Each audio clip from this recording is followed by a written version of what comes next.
Welcome back. I was reading a book recently called The Breakthrough Code by Tom McCarthy, and it was free on Kindle Unlimited, and I really enjoyed it.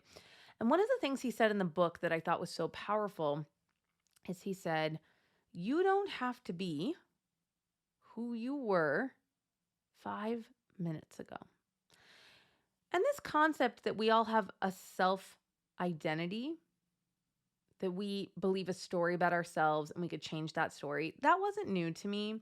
So if you're a person who thinks, I'm terrible with money, or I'm always late, or I'm such a negative person, right? If you have a self identity, you can change that self identity. But I love how he said it this way: you don't have to be who you were 5 minutes ago.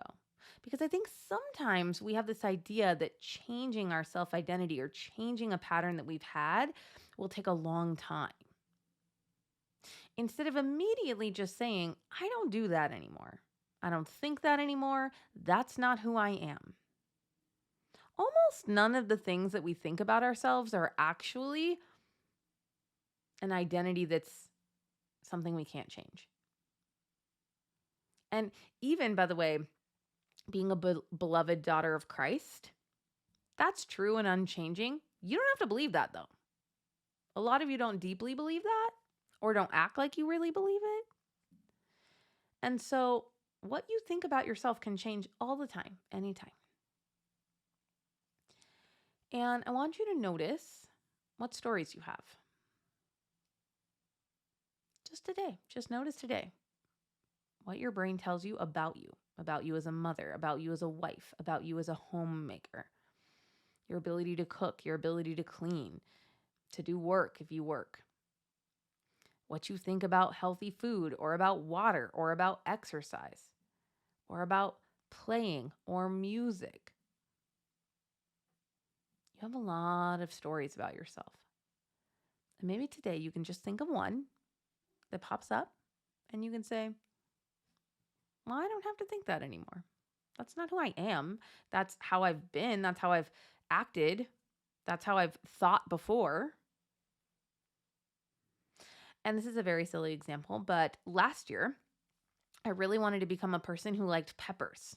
I didn't like peppers, and so if anything had peppers in it, I would pick them out or not eat it. And it's just a shame because peppers are a pretty low calorie, high flavor food. So a lot of really healthy dishes lean on the flavor of peppers. But I just had this idea that I didn't like peppers, and I thought, I bet I could learn to like peppers. And so I slowly went about working on that. I still don't like green peppers, but I will totally eat red, orange, and yellow peppers now.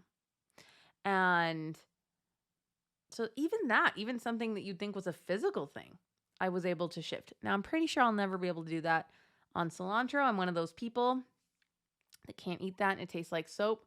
One piece of cilantro in a burrito, and my brain's like, oh, we found it. We know it's there. It tastes like soap. But really, if you were to say, if you were to tell me what some of your weaknesses are, like, hey, what are some of your weaknesses? And you felt safe to tell me, what would they be? Now, I do not like roller coasters.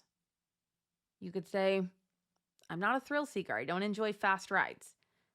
So that is just a thought I have about myself. So just like the peppers, I could probably learn how to do it, but I have no interest in learning how to do it. So not all the things that we think about ourselves, even something that might be perceived as a weakness, is a problem. I don't care that I don't like roller coasters or motorcycles. But we're talking about the ones that, if you could go to the store and you could buy a personality trait, you'd like some part of you to be a little bit different. I just want you to know that you don't have to be who you were 5 minutes ago. It's pretty cool.